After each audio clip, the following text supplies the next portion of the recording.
கிறிஸ்துவுக்குள் பிரியமானவர்களே, இந்த நாளுக்கான மாலை நேரம் அண்ணா அப்போஸ்தலனாகிய பவுல் கொரிந்து சபைக்கு எழுதிய 2ஆம் நிருபம் 5ஆம் அதிகாரம் 5வது வசனம். 2 கொரிந்தியர் 5:5, 2 Corinthians 5:5. இதற்கு நம்மை ஆயத்தப்படுத்துகிறவர் தேவனே, ஆவி என்னும் அச்சாரத்தை நமக்கு தந்தவரும் அவரே. என்ன இதெல்லாம் ஆயத்தப்படுத்தி நமக்கு ஒரு ஒளியின் சரீரத்தை கொடுத்து அவரோட வைத்து கொண்டு பரம எருசலேமில் கொண்டு போய் நம்மளை வைத்து நம்ம அவரோடு சதா காலங்களில் இருப்பதற்கு எல்லாவற்றையும் ஆயத்தப்படுத்துகிறது யாரு? தேவன். நம்ம ஒன்றும் செய்யலை. நம்ம அவர் மேலே ஒரு விசுவாசம் வைத்து அவரை ஏற்றுக்கொள்கிறோம். ஆனால் அவர் என்ன, நமக்கு என்னென்ன தேவை இதெல்லாம் நமக்கு கொடுக்க போகிற ஒளியின் சரீரமாக நம்முடைய மீட்பு, நம்முடைய ரட்சிப்பு, நம்மை கொண்டு போய் அவரோட வைக்கிறது எல்லாம் ஆயத்தப்படுத்தி அவர் எல்லாம் பண்ணுறாரு. ஆனால் இதை அவர் செய்கிறாருன்னு சொல்கிறதுக்கு நமக்கு என்ன ஒரு டெபாசிட், அச்சாரம் என்று சொல்ல, அச்சாரம் டெபாசிட் சரியா கொடுத்துருக்கிறது எது? பரிசுத்த ஆவி. எப்படி? தன்னைத்தானே நமக்கு ஒரு ஆவி என்னும் ஒரு அச்சாரத்தை கொடுத்துருக்கிறார்.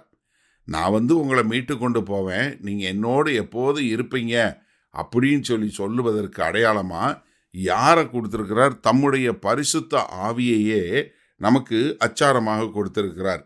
எபேசியர் 1வது அதிகாரம் 13வது வசனம் பார்த்தீங்கன்னா, நீங்களும் உங்கள் ரட்சிப்பின் சுவிசேஷமாகிய சத்திய வசனத்தை கேட்டு விசுவாசிகளான போது வாக்குத்தத்தம் பண்ணப்பட்ட பரிசுத்த ஆவியால் அவருக்குள் முத்திரை போடப்பட்டீர்கள். என்ன? பரிசுத்த ஆவியை நமக்கு என்ன கொடுத்துருக்கிறாரு? ஒரு டெபாசிட்டாக கொடுத்துருக்கிறாரு. நான் உங்களை மீட்டு கொண்டு போவேன் என்று சொல்லக்கூடியதாக. ஏன்னா இதை நீங்கள் பிலிப்பியருக்கு எழுதும்போது, பிலிப்பியர் 1வது அதிகாரம் 5வது வசனம், உங்களில் நற்கிரிகளை தொடங்கினவர் அதை இயேசு கிறிஸ்துவின் நாள் பரியந்தம் முடிய நடத்தி வருவார் என்று நம்பி. என்ன? உங்களுக்குள்ள ஒரு நற்கிரியை தொடங்கினார், அவர் அதை முற்றும் முடிக்க வல்லவர். அதற்கு என்னத்தை கொடுத்துருக்கிறாரு? பரிசுத்த ஆவி அச்சாரமாக கொடுத்துருக்கிறாரு. 2 கொரிந்தியர் 1வது அதிகாரம் 22வது வசனம் பாருங்க. அவர் நம்மை முத்தரித்து நம்முடைய இருதயங்களில் ஆவி என்னும் அச்சாரத்தையும் கொடுத்திருக்கிறார். நான் உங்களை மீட்டு கொண்டு போவேன், நான் உங்களை மீட்டு கொண்டு போகும் வரைக்கும் உங்களுக்கு ஒரு அச்சாரமாக என்னையவே நான் உங்களுக்கு ஒரு அச்சாரமாக நான் கொடுத்துட்டு போகிறேன். ஏன்னா நான் திரும்ப உங்களை எடுத்துக்கொண்டு என்னோட கூட இருக்கும்படிக்கு நான் உங்களை கூட்டி கொண்டு போவேன்னு சொல்லக்கூடியதா. ரோமர் 5வது அதிகாரம் 5வது வசனத்தில், மேலும் நமக்கு அருளப்பட்ட பரிசுத்த ஆவியினாலே தேவ அன்பு நம்முடைய இருதயங்களில் ஊட்டப்பட்டிருக்கப்படியால் அந்த நம்பிக்கை நம்மை வெட்கப்படுத்தாது.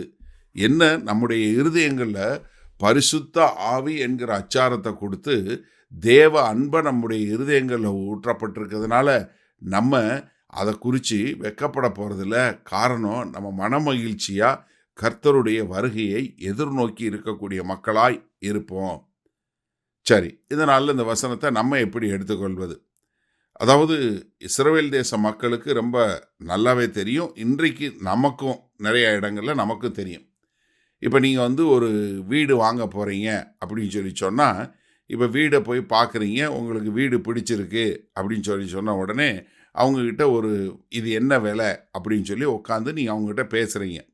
அதற்கு பின்பாங்க அவங்க ஒரு விலை சொல்கிறாங்க, நீங்கள் கேட்குறீங்க. சரி, கடைசியில் சரி இந்த விலைக்கு நான் வாங்கிக்கிறேன்னு சொல்லிடுறீங்க.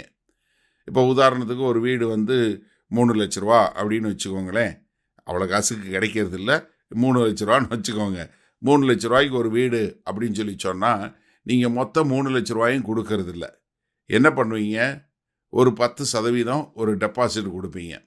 என்ன? நான் வாங்கிட்டு போயிடுறேன் அப்படின்னு சொல்லக்கூடியதுக்கு நான் இதை கன்ஃபார்ம் பண்ணுறேன்.